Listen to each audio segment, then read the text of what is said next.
Tæt på by og vand ligger afdeling 35, Hammerladen og Teglværksgade, en afdeling under Nykøbing F. Boligselskab.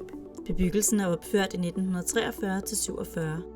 Nutiden har i den grad indhentet efterkrigstidens byggemetoder og årsbrug, med udfordringer som utidssvarende indretning, især i forhold til bedre køkken, mangel på tilgængelighedsboliger, utætte vinduer og døre, fugtproblemer og løse facadeplader.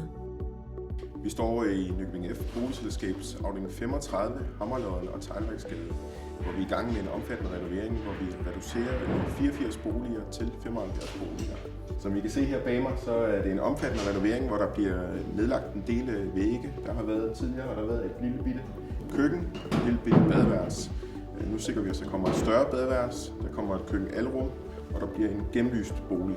Vi får nye vinduer i boligerne, vi får altan på første sal, vi får adgang til egen have i stueetagen, vi får ny ventilation, vi får ny el, varme og vandinstallationer.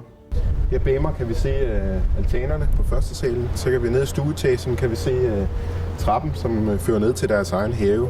Boligerne i stueetagen på den blok, vi ser bag mig, havde adgang via haven og havde ikke adgang via opgangen. Nu har vi åbnet op ud til opgangen, så det bliver en del af fællesskabet med de boliger, der ligger op på første sal og anden sal. Renoveringen er sat i værk for at skabe bedre boligkvalitet og for at fremtidssikre afdelingen. Vi har ikke haft problemer med at leje boligerne, det er ikke derfor, vi har den her renovering i gang. Men med sammenlægning af boligerne og nye gennemlyste boliger sikrer vi os, at vi i fremtiden altid vil have nogle dejlige boliger. 4 boliger bliver omdannet til tilgængelighedsboliger. Her står vi i haven af en af tilgængelighedsboligerne, hvor I kan se, at de får adgang til deres bolig niveaufrit. Mens lejlighederne bliver renoveret, bor beboerne på skift i 12 pavillonlejligheder på matriklen. Altså renoveringen har været så omfattende, at beboerne ikke har kunne bo i lejlighederne, fordi der blandt andet skulle laves badeværelser og køkkener, så derfor var det nødvendigt, at de blev genhuset. Inden genhusningen startede, havde vi åbent hus i pavillonerne, og der var der mange af beboerne, der faktisk synes, at de var bedre end deres boliger, og de glæder sig til at blive genhuset, fordi de eksisterende boliger var i så dårlig stand. Men ellers så har vi jo lavet noget behovsanalyse hos beboerne, og så er det så blevet planlagt i etapper, hvordan beboerne er blevet genhuset.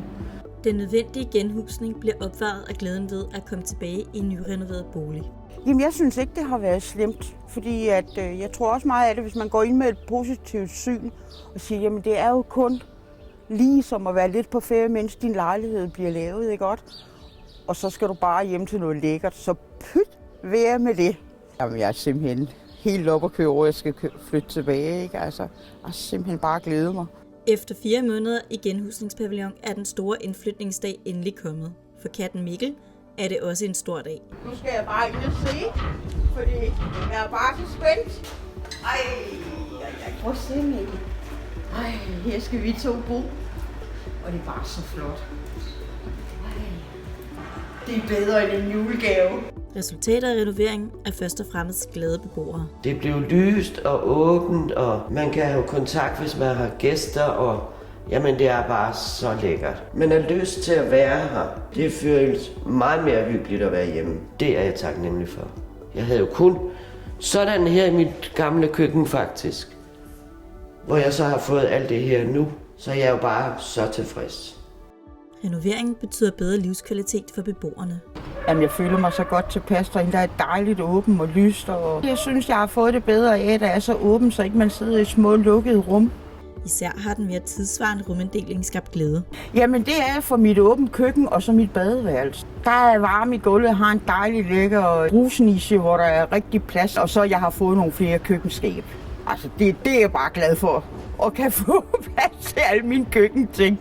Opgradering af udeområderne med grønne hyggekroge, legepladser, basketballbane og parkeringsmuligheder afslutter en succesfuld renovering. Projektet er forløbet, som vi havde håbet, og vi er endt med at få en masse tilfredse beboere, som har fået nogle gennemlyste boliger og fået bedre udearealer og sammenhold i forbindelse med, at de har fået haver og altaner.